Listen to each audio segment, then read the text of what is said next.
our first talk on purple martins, and thank you very much for being here, Joe, and for the long drive. Probably took you like at least 6 hours. Yeah, 6.5. But you have a very cool car. So Joe is from Erie, Pennsylvania. He's the president of the Purple Martin Conservation Association. He previously conducted avian research for the University of Illinois and the Illinois Natural History Survey, studying Acadian flycatchers, northern bobwhite, and neotropical migrants in general. In addition to conservation research, he's also worked as an educator, teaching high school science, a zookeeper and naturalist, and a stay-at-home parent. Joe serves on the board of the North American Bluebird Society, as board of secretary of the Alveus Sanctuary, and as the board chairman of the Erie Bird Observatory. He has presented at numerous scientific conferences and speaks at public events representing the Purple Martin Conservation Association. And he's focused on engaging the younger generation and instilling in them an understanding of the need for conservation, both aerial insectivores and cavity nesters. So thank you, Joe. You want me to start the mocktails? That should be mine. Check. All right. Thanks, everybody. Pleasure to be here. Last year was my first year at the EBBA conference here, and it's like I got to come back, and hey, I've got a talk to do as well. So, really excited to share with you guys a little bit about some of the adventures that we've gone on as Purple Martin researchers. As you mentioned, I'm president of Purple Martin Conservation Association. We're an international nonprofit. We've got members from Canada down to Brazil for a reason that you'll find out here in a minute. If you ever want to email me any questions, anything about Purple Martins, joe@purplemartin.org. My Twitter handle is Purple Passerine. Twitter's a cesspool. Don't even bother going there. I'm waiting for it to maybe not be as bad in the future, but that's my handle on Blue Sky and Threads as well. So I cover my bases, but maybe one day Twitter will go back to the cool place it was for ornithologists and scientists. Fingers. Facebook, I don't have a professional one, just a personal one. But Purple Martin Conservation Association is on all the social medias as well. So I'm going to talk today about uncovering the mystery of Purple Martin migration.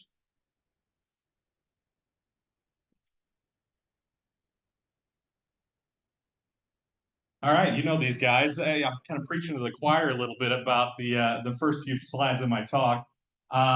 Purple martins, largest swallow species in North America. ASY, second year male on the left. Actually second year male on the right there, but for other crowds, I usually tell them it's a female because I like this picture. But I can't pull that over on you guys. So you're probably all like trying to figure it out. What is that? Is that a SY? Is that a female? But yeah, so you know, you guys have seen these before, so I don't need to belabor the point.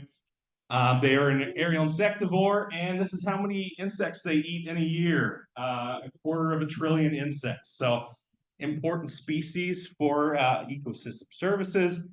And I'm sure I'm among friends here, and we can all just agree that species have a right to exist and be conserved no matter what dollar value they provide to the world. So, but you know, these guys eat a heck of a lot of bugs, and you know, they're important for the balance of our ecosystem. Like 90% mosquitoes, right? God, don't get me started. Yeah, no. Unfortunately, it really pains me to have to tell people, you know, when they're like, oh yeah, we're gonna put Purple Martins up. Purple Martin house up, we're just going to take care of mosquitoes.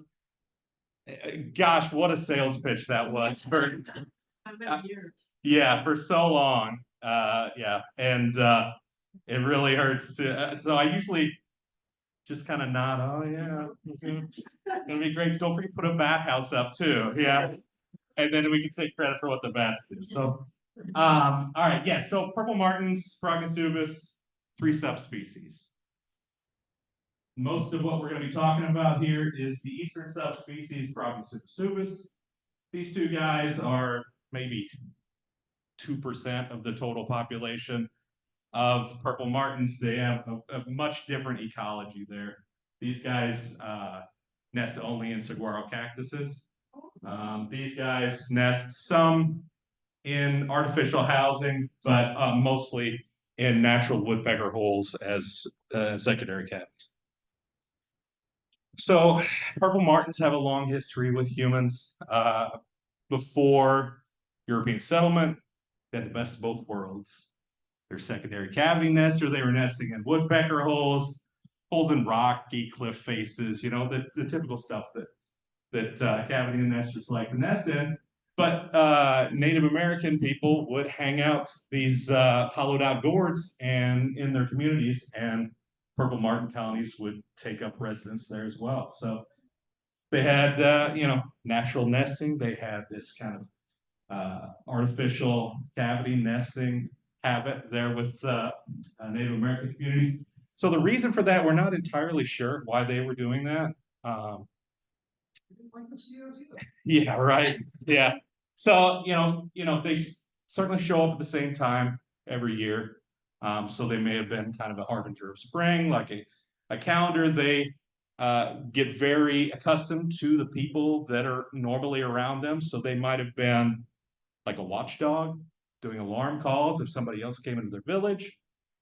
Certainly they eat a heck of a lot of insects. So not mosquitoes, but they may have helped, they may have seen the value of their insect control of their agricultural crops or, other pests to humans. We just don't really know. But we know that there was this kind of dual best of both worlds thing that they had going for them. And, European settlement came along. They took on the habit or the tradition of putting up purple martin houses, although more in the European birdhouse looking style. But along with European settlement came deforestation, the removal of just about any tree that you see as part of westward expansion. So, European settlers were putting up artificial houses for the birds, but also removing the natural cavities that existed. Then this guy came along and got introduced to a million different places in about 1850. The house sparrow, and we all know that it's a pretty tenacious cavity nester of its own. And even though it's half the size of a purple martin, it will outcompete them pretty easily and kill adults and young and build a nest on top of their corpses. It's kind of brutal sometimes. But yeah, so those guys became a big problem really fast. It was only a few years actually, and until there was an article, I want to say maybe the mid 1850s, in some magazine there was an article about the scourge of English house sparrows and the best ways to cook and eat them. So we haven't resorted to that as an organization, as a something that we talk about. But yeah, they became a problem quite quickly. And then this guy also got introduced, European starling. And this actually, I think last year, maybe you got this story from Rebecca. But yeah, the famous story about their introduction was in New York, a big group that loved William Shakespeare. Their plan was to introduce all of the birds that were mentioned in any work of William Shakespeare. And I've got to remember to look this up. I can't remember which, it was one of the Henry plays or something. But there was one line that mentioned the starling. And these guys, as part of their mission, was to release a batch of European starlings in Central Park. And they were psyched, and boy, that was the end of it. There were other additional introductions, but that's the most famous one and probably the first one that happened. So, also a secondary cavity nester, also very tenacious. Basically, the end result is that today, that eastern subspecies, this 98% of all the purple martins, that lavender spot on the map, there's not a single colony of purple martins that nest naturally at all anymore. There used to be one in Florida, and it is no longer there. It has been taken over by starlings as well. So every bit of purple martins in the eastern subspecies owes its reproductive success and continuance to humans providing artificial housing for them. So there you go. That's it right there. And that artificial housing can be in the form of gourds emulating what the Native Americans would put up, or aluminum houses, wood houses, what have you. They're a colonial nesting species, and folks really love to have them. These things sticking out here? Yeah, those are owl guards to keep owls from landing and hawks. So the species, since 1966, according to the Breeding Bird Survey, we've lost 0.5% every year. And with compound interest, that equates to the loss of 1/4 of all purple martins in that time.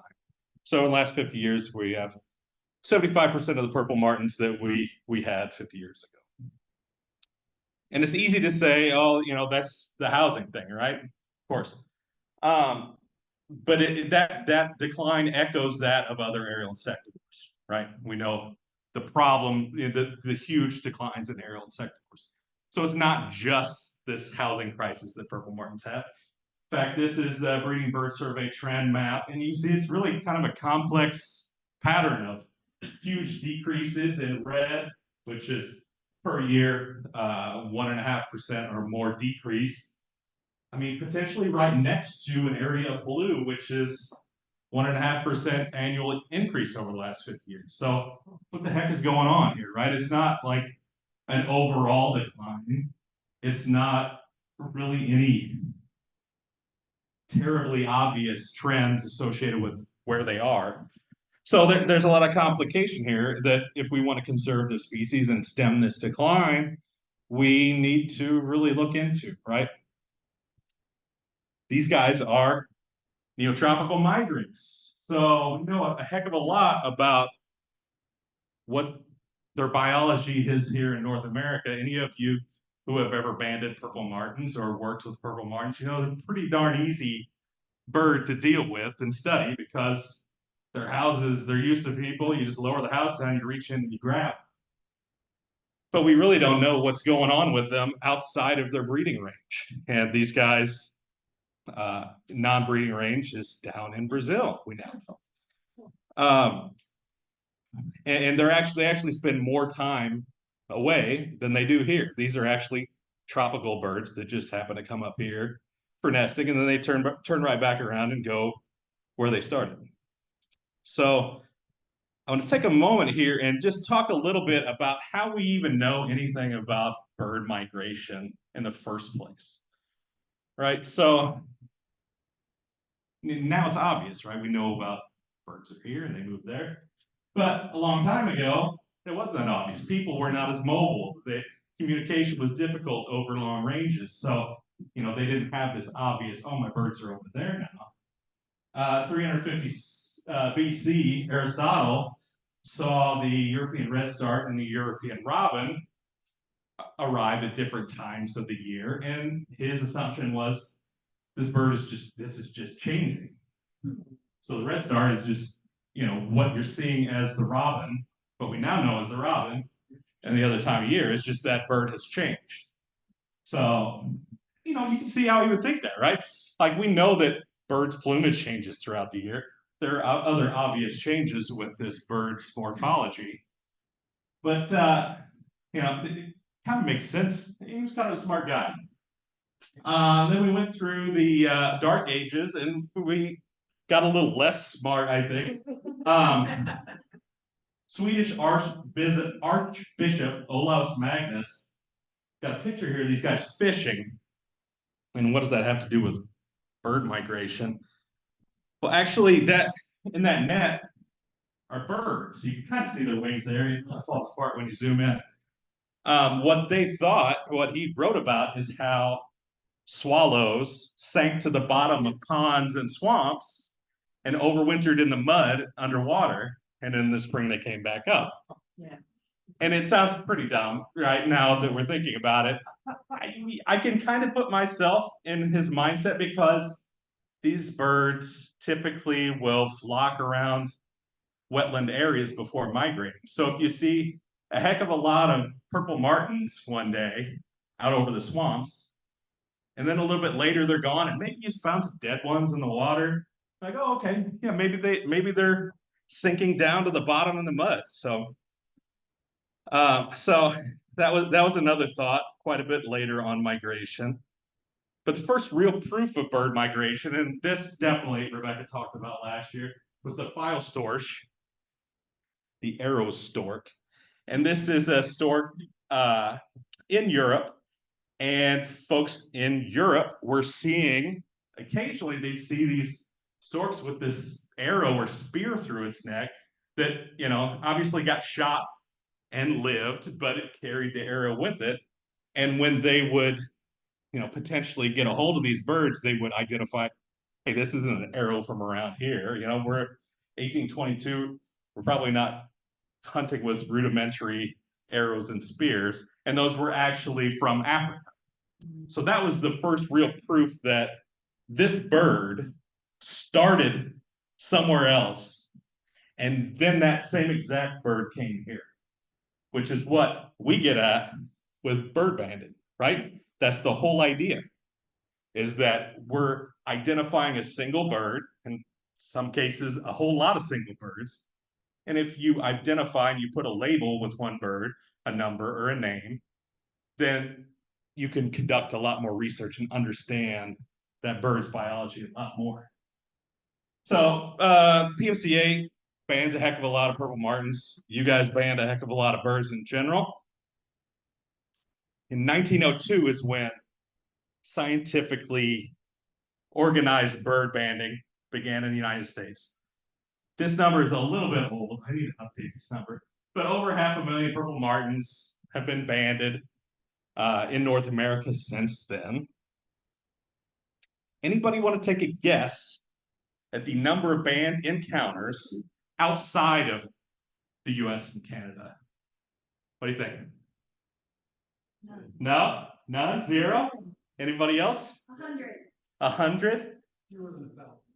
Yeah, definitely fewer than 1,000. 39 is the total. So we're talking 0.000 something percent. I think that's the right number, is zeros. But definitely not a lot. But even with those few recoveries outside of the US and Canada, that's a lot of information that we didn't have previous. And drawing a line from where they were abandoned to where they were recovered, you start to get a pretty good picture about where purple martins are migrating between the Amazon, right? We've got some that were found here on what you would maybe assume would be migratory pathways, right? But definitely North America to Brazil. So that was really the first time that we're able to say, oh, that's where purple martins are going. And that was, those birds, although were sick, dying or dead, none of those were live recaptures. So even then, maybe that's not where maybe they're actually going to the southern part of South America, and these guys just died along the way.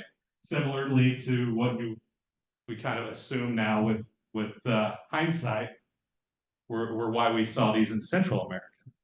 So it still wasn't really the full picture, or we couldn't make that assumption just yet.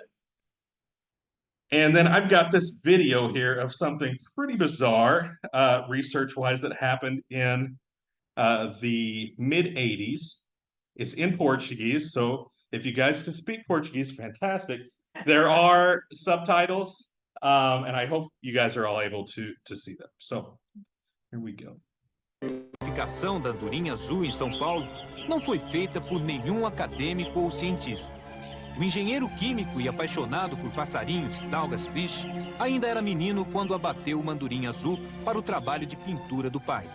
Nos anos 80, com a ajuda dos pesquisadores Dino Visor e Jacques Viriat, constatou: era mesmo a Prognis subis, a andorinha azul que vinha da América do Norte. Faltava confirmar a migração e a rota.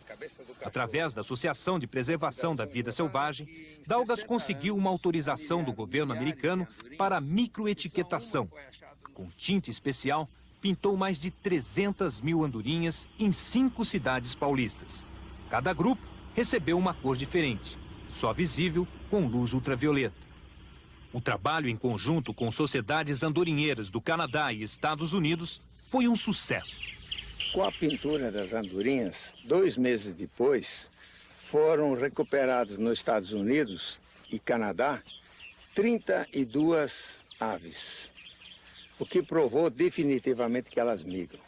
Agora, com a recuperação das penas que elas perderam nos dormitórios durante a volta, foi possível descrever com exatidão a rota migratória deles. All right, can you imagine trying to get the banding lab to approve you spray painting hundreds of thousands of birds in a flock on the off chance that somebody in another continent, another hemisphere might be able to send you a feather? So very crazy story there. Certainly not something that really made any waves. I don't believe it was ever even published in any scientific publication, but I think it's really fun to see that. That guy actually is a very eccentric, rich, very crazy Brazilian. And some of his, I take everything he says with a grain of salt. Yeah, I mean, there's clearly video of them spray painting a lot of purple martins in the middle of the night. So, but really, scientifically, we learned a lot more once these devices became miniaturized enough to put on a songbird. So we got light level geolocators. Purple martins were actually the first songbird to be outfitted with light level geolocaters. And where those first birds were outfitted with them was at our headquarters in Pennsylvania, with the help of researcher Bridget Stutchbury from York University. So I have a clip here from a documentary called The Messenger. I don't know if you guys have seen it. It's very good. I encourage you to acquire it and watch it. But this is a little bit about the first recovery of light level geolocators on purple martin.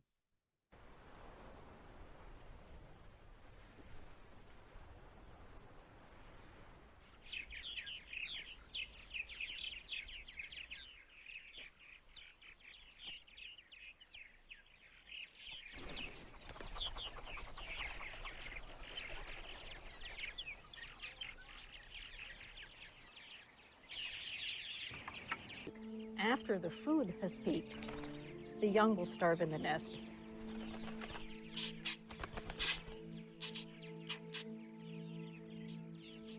Climate change is a new threat for songbirds. They've been suffering through pesticides and habitat loss and big cities in their way for many decades now. But this new issue, climate change, could be the straw that breaks the camel's back. This is a new stress on them. We don't really know exactly how songbird populations are going to be able to adapt to climate change.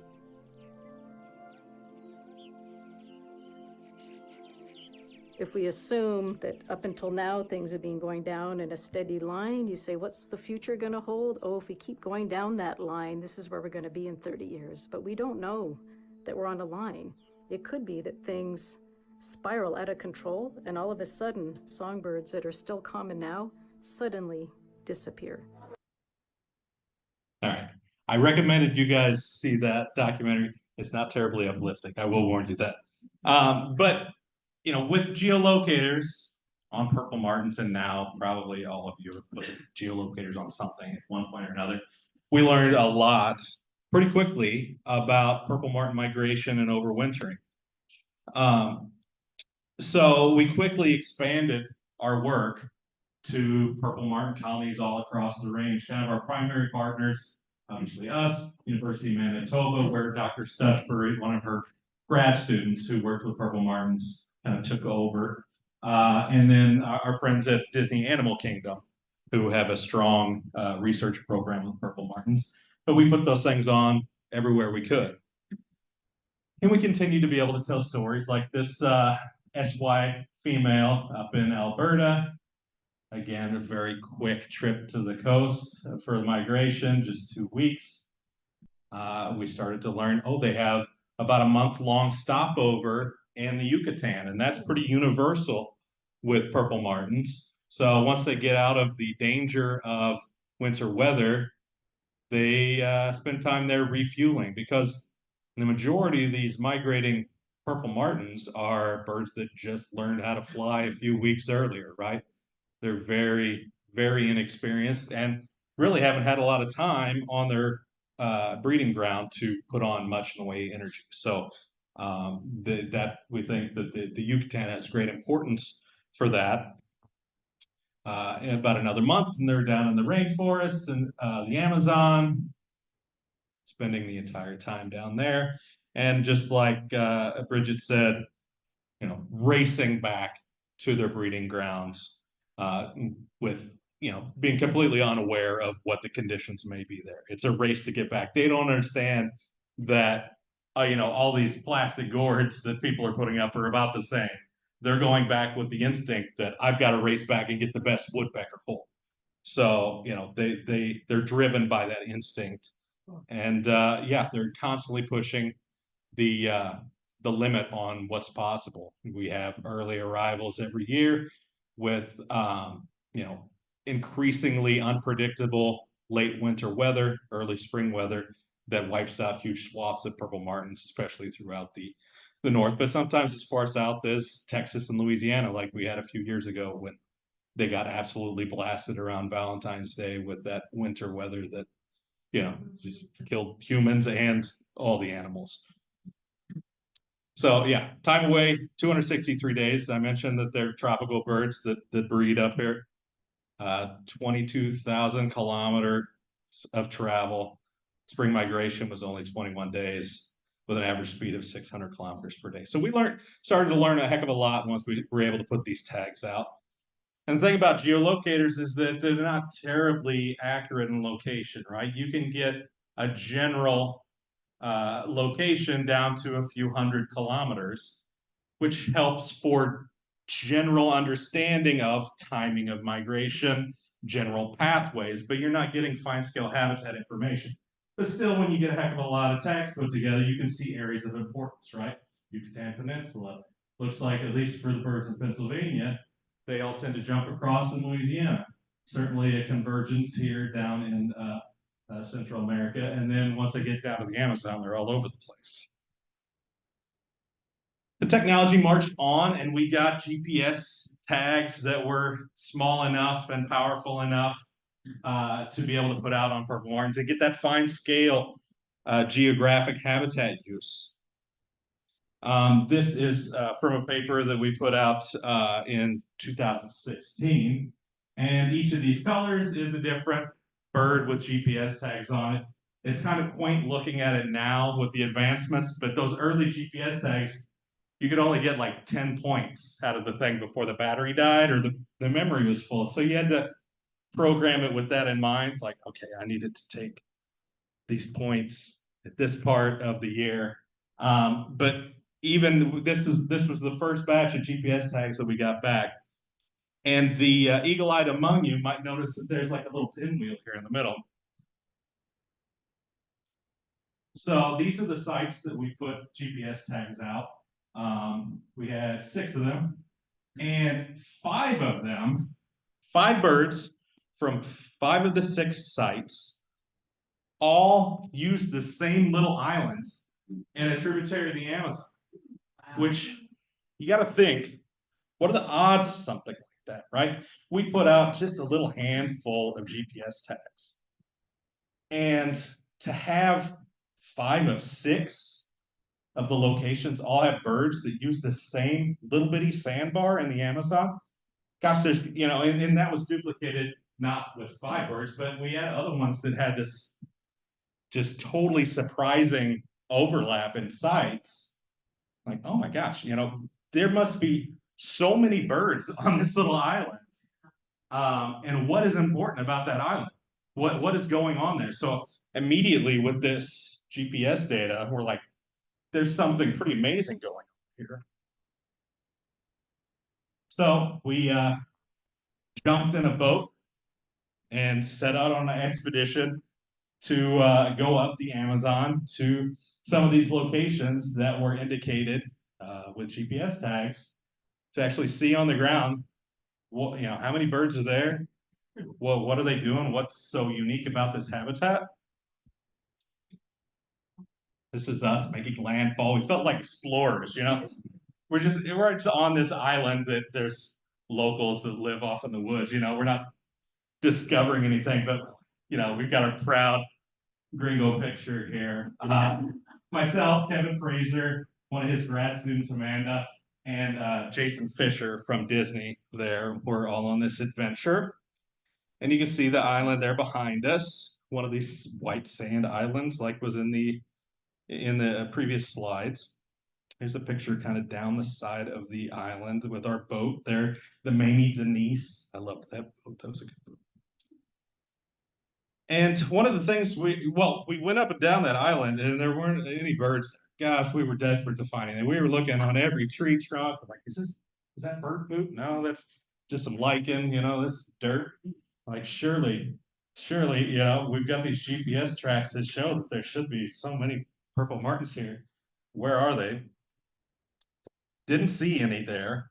But one of the things that we did discover, this is one of the indicated islands from a satellite view. That's why it looks kind of crappy, but it's from space, so give it a break. One of the things we quickly realized that between the dry season and the rainy season, the water level of the Amazon and its two major tributaries varies by 40 or 50 feet. So, and these are wide rivers. There's just absolutely unfathomable amount of water in these rivers. But these islands that we were seeing with white sand bars and a little bit of trees, during the rainy season, during the wet season when the water's up, it's just the treetops sticking out. So we quickly realized that, you know, that may be something at play here, even though we didn't see purple martins. The thing about the GPS tags is you get last year's data, right? They're archival. You don't get live updated on where the birds are, but you know where they were last year. So you hope they're there again when you make these trips, but they're not always there. But you know, this was an actual place where the purple martins were previously that had this huge change in the structure of the vegetation. But even though we didn't have the purple martins there, we had kind of a backup plan. There was a famous roost of purple martins in Manaus, the capital of the Amazon, kind of the only real city in the Amazon, that was featured in The Life of Birds with David Attenborough, and I got a little clip from it. So this is our ace in the hole. We were going to go to this refinery in Manaus and be able to capture purple martins there, and you know, take morphometrics and study them. You know, the point was to get down there and get hands on purple martins. But I don't know if you've ever worked with Brazilians. Communication is not typically what they're strongest at, especially from a distance. And by the time we finally heard from them, we were kind of mid-trip, and the guys were like, what are you talking about? There's no purple martins here. They haven't been here in a long time. And we thought, oh God, you know, are they really gone? Did these guys do something to them? Are they still there? Do they just not want environmental types sniffing around, right? Environmental regulation is not very well enforced there. And as you could see in that picture, the refinery was looking a little bit ratty, partly because of the bird poop, but just, you know, do they just not want environmental types messing around? Do they not want to just deal with the hassle of babysitting us while we climbed on their pipes? So we had to know. So we realized when we went down the river, this is the refinery here. This is the Rio Negro. It's one of the two major rivers that make up the Amazon. This is just half of it. There's an island about halfway into the river there. We're like, we're going to do a stakeout. We're going to show up at night. We know that purple martins show up to roost right at sunset, just like David told us. and I mean, they do the same thing here in North America. So we weren't just going based on what Dave said. We didn't speak Portuguese yet. So we mined out as best we could to a boat captain for hire that we wanted to, you know, drive to the river, you know, and then when the sun goes down, we want to look with binoculars. I can't believe he was sure we were idiots, right? Why are you going to pay for that? But we finally were able to communicate it to him. The river, pulling up to the refinery there. Yeah, military.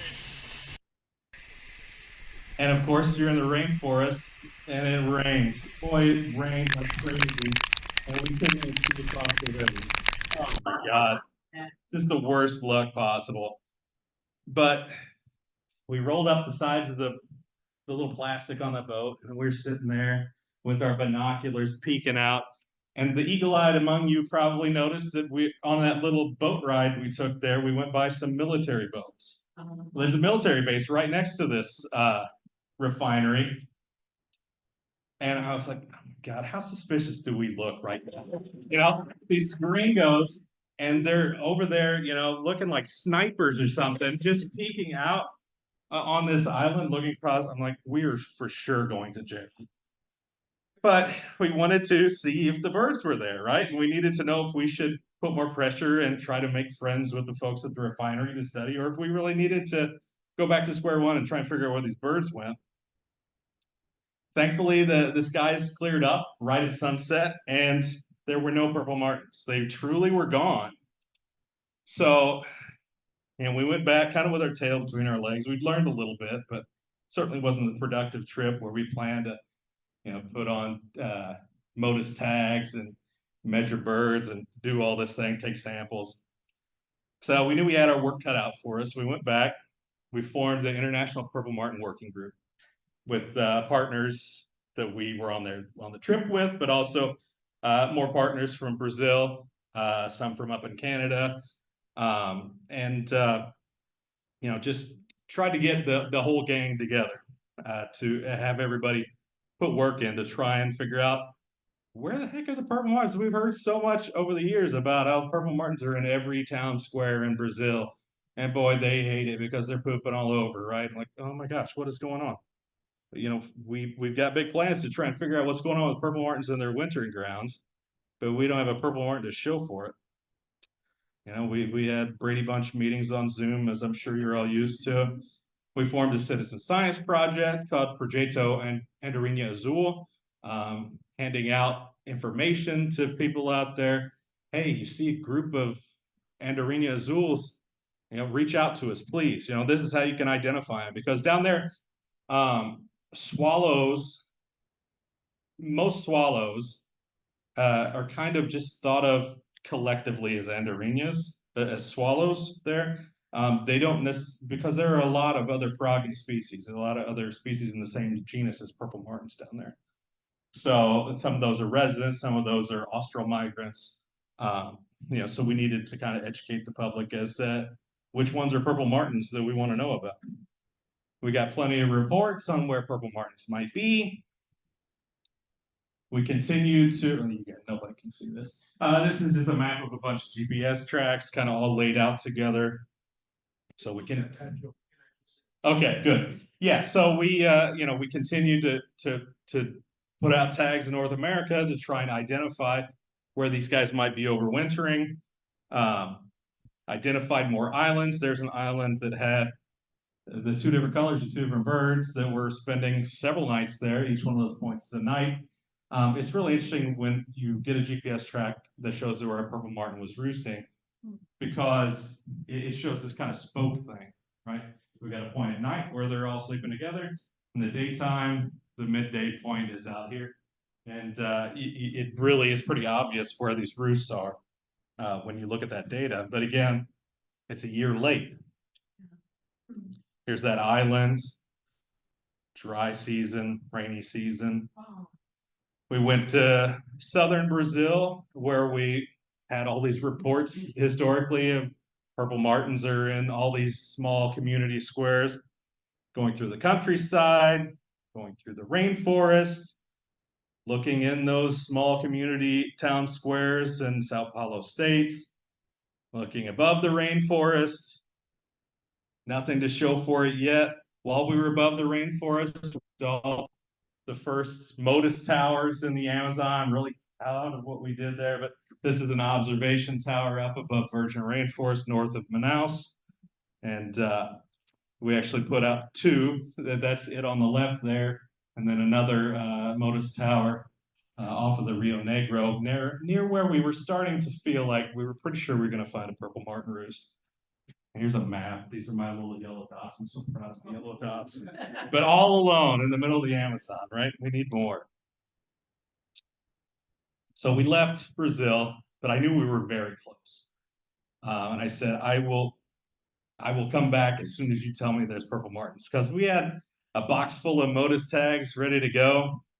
You know, we had all these plans to take samples. Quiet, it was quiet. It was very quiet when I got back. And then one night, my phone blew up. Holy bleep, we've seen it. It's much more spectacular than we imagined. I have no words, Pamela, the grad student that was working on it. So,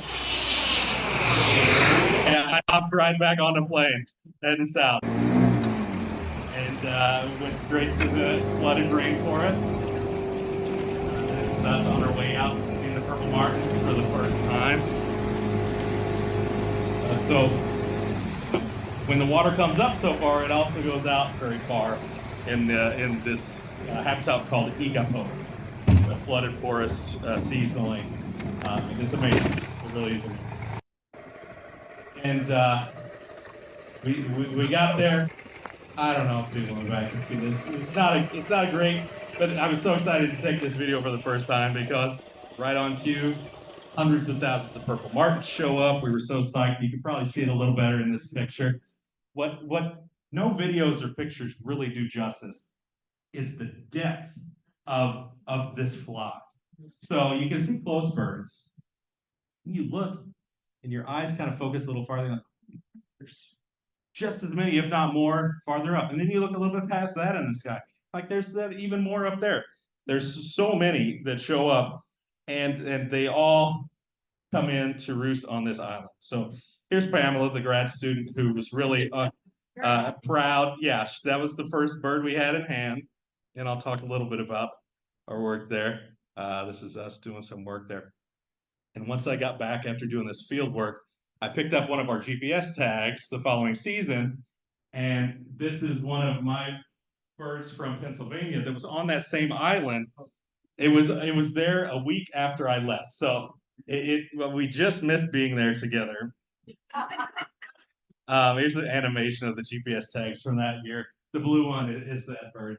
But this is a little picture of what you can do with the GPS data. A couple of these dots disappear, and that's because the battery died. It's not because the bird died, because it obviously lived for us to retrieve the tag on the breeding season. But right here at the last minute before they go north, that blue one right there, boom. That's where it spent a few nights at the roost. So 2020 we returned and we brought some film crews. And we've got a little bit.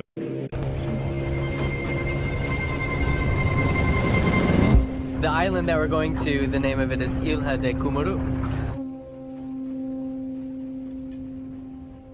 So we're about to see about 300,000 purple martins that are gathered here. They just finished spending North American winter all over the rainforest, feeding and enjoying the numerous insects that a rainforest has. And they kind of get together here as a last refueling spot before they make the migration north to North America, where they nest east of the Rocky Mountains from the Gulf all the way up to parts of Canada. After they leave here, they'll be at their breeding grounds in about 3 weeks. They go. Some of these birds, their migration is up to 10,000 kilometers. It's a huge physical feat.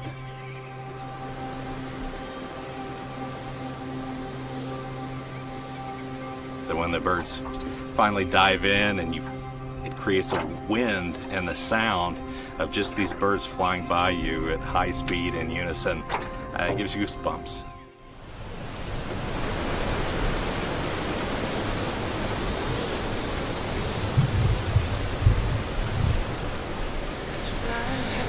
That was the wind coming off all those birds flying by.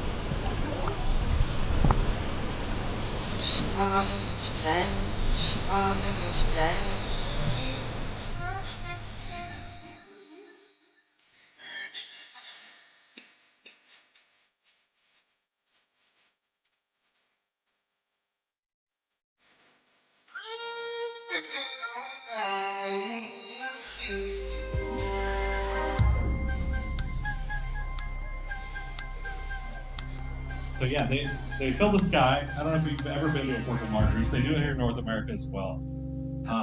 And we've got a map on our website of where those roosts are. Take a look if there's one around. And they just fill the sky. They're just churning air. And then at almost every purple martin roost I've been to, there's at least one peregrine falcon that hunts it. And these guys are doing safety numbers, and they finally like, we gotta go. And they all just dive as fast as they can into the vegetation, and really there's a gust of wind that comes off of the roost. And then all the late arrivals, they do a much different thing. They skim along the water.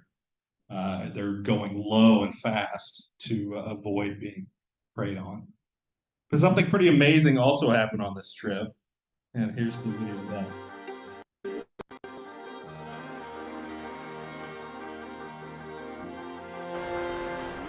We have color-banded bird. I didn't know that. Wow. What color is this bird? It's got 2 color bands on its left leg. Wow. From when? Last year? Baby blue over green. You know, when I stuck my hand in the bag and grabbed this bird, and then I felt what felt like a band in my finger, and I thought, that can't be right. Maybe it's got a swollen leg or some kind of leg problem. We did not expect this. This is about as good luck as we could possibly hope for. So guys, in 100 years, there have been 500,000 purple martins banded, and this is the first live capture of a banded purple martin in Brazil. We're experiencing a statistical anomaly. You want to bet on where it's from? Okay. What do you want to bet? I'm gonna say 50 push-ups. I'm gonna 50. I'm gonna say Connecticut. All right, ladies and gentlemen, the results are in. I've heard back from the bird banding laboratory. Middle of the Amazon, I got a signal. All right, the answer is Connecticut. You're disappointed because they lost. Connecticut. So when was it banded? July 10th, 2019. Incredible. Incredible. Guys, never bet with a bird biologist. You gotta count them out. That was one. You're wondering how I knew that. And the reason So now we're going back to release the birds definitely hustled. back at the roost where we pulled them from.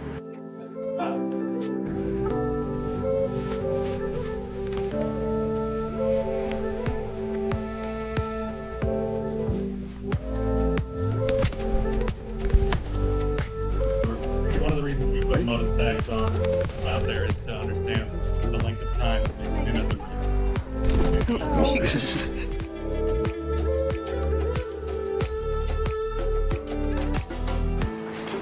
So if you go back to the videotape, it was his idea to bet. And I was getting ready to say my guess from the start, and then he interrupted and said 50 push-ups. I would have never. I'm not a push-up guy. As you may notice by looking at me, I would have never bet 50 push-ups. So I went along with it because I knew I was going to win. Yes.